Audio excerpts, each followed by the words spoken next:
O capítulo 3 trata de processos de difusão de calor e de massa combinados. É claro que o foco maior vai ser dado em processos de difusão de calor, uma vez que nós já conversamos sobre processos de difusão de massa. Porém, é difícil dissociar em problemas reais fenômenos de difusão mássica e fenômenos de difusão térmica, de condução de calor, né? Então, nós vamos ampliar nesse capítulo, de certa forma, o conhecimento que foi gerado e consolidado no capítulo anterior, tá? Então, na primeira sessão, nós vamos falar sobre o conceito de fluxo de energia, né? Nós definimos no capítulo 2 o conceito de fluxo de massa, né? E fluxo molar também, né? Os dois conceitos foram bem utilizados. E para isso nós vamos lançar mão desse mesmo desenho aqui, desse mesmo esquema, mostrando uma superfície, né? Uma região delimitada do espaço, na verdade um elemento de área de dimensão dA, né? E ele tem um vetor normal associado a ele, esse nzinho, n chapéu, que de novo, a carteira de identidade daquele elemento de área com relação a um referencial fixo, né? Que é dado por esse sistema de coordenadas. E nós temos aqui a velocidade do meio, né? Então, para começar, a gente vai considerar uma substância pura, tá? Escoando através daquela superfície genérica que pode se deslocar com uma velocidade VI com relação a um referencial fixo, tá? Então, para aquela superfície dA, a taxa com que a energia escoa, né, a taxa com que a energia atravessa aquele meio, é dada por uma combinação de fatores, certo?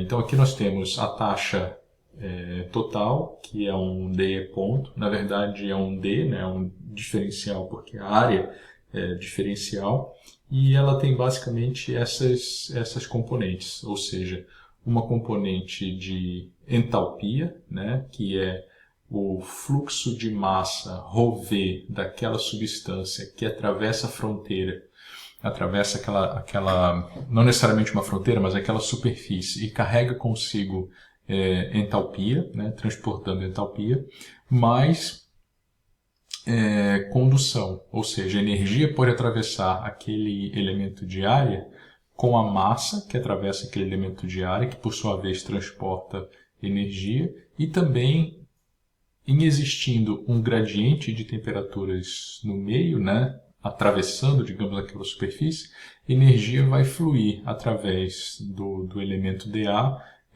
por condução, certo? Então, mesmo que não exista movimento qualquer macroscópico do meio, energia vai atravessar o meio desde que exista um gradiente de temperatura, certo?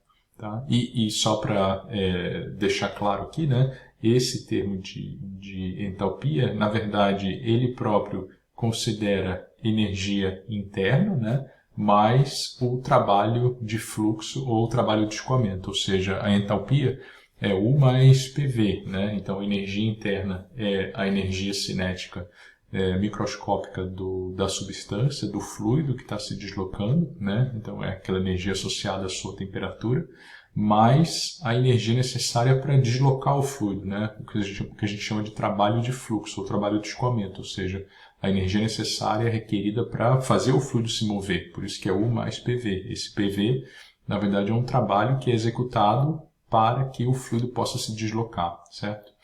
Então isso vem lá da termodinâmica, a gente vê a base fundamental para isso, tá? O fluxo devido à condução, né, ele como a gente falou anteriormente, proporcional a um gradiente de temperaturas, né? Quem dita isso é a lei de Fourier, que é uma conhecida nossa, né?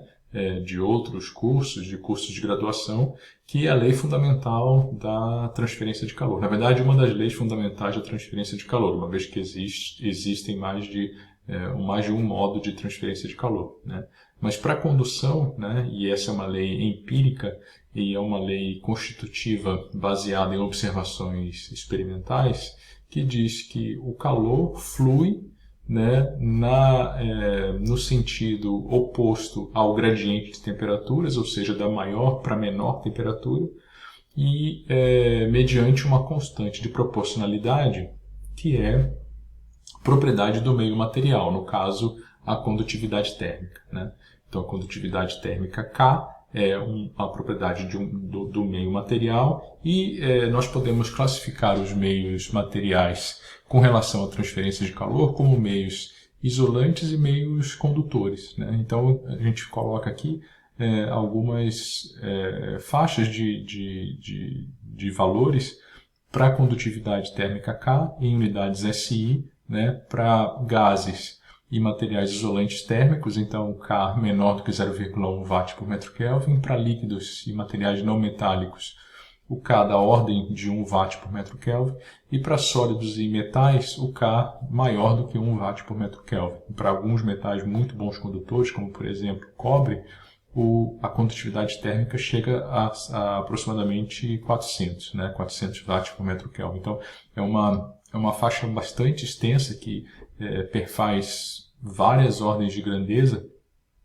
de variação da condutividade térmica, né? É claro que a lei de Fourier ela não é válida para, como a gente vê aqui na tela, né? Ela não é válida para todos os processos envolvendo transferência de calor, mas ao contrário da lei de Fick, que era um pouco mais restrita se a gente olhar para a gama de problemas existentes, a lei de Fourier ainda assim consegue descrever bastantes problemas, tá? Bastantes exemplos.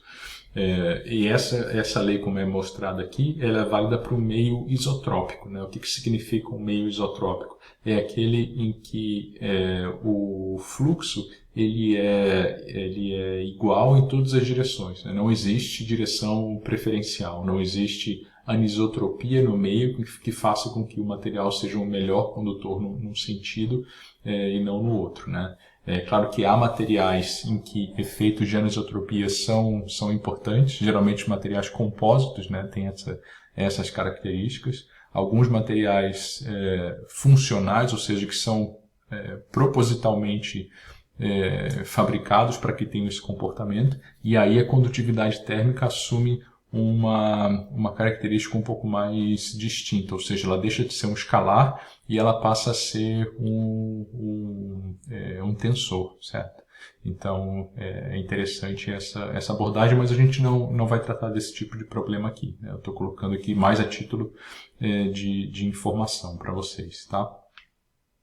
E existem referências, como eu disse lá no caso da difusividade, existem referências e livros e, na verdade, áreas de pesquisa em ciências térmicas e termodinâmica que lidam quase que exclusivamente com a determinação de propriedades de transporte, no caso, condutividade térmica, viscosidade e difusividade mássica. Então, na verdade, isso aí é um mundo, né, sendo que para nós, nesse curso tão focado, tão restrito, essas propriedades sempre vão ser obtidas através de tabelas ou de relações ou até de dados fornecidos, tá, pessoal? Então, tendo apresentado o caso da mistura, agora o caso da substância pura, perdão, agora a gente se volta ao caso da mistura, tá? E aí aquela equação 1, né, que foi vista anteriormente para a taxa de transporte da energia pelo elemento de área diferencial, ela, para o caso da mistura, ela se apresenta de uma forma mais completa. Ou seja, eu tenho aqui para a base molar, né? e aqui para a base mássica, certo? O termo que diferencia, digamos, para uma mistura e para uma substância pura é esse primeiro termo do lado direito das equações aqui, tá? Então a gente pode pegar para a base molar, por exemplo, né? O que esse primeiro termo aqui está dizendo?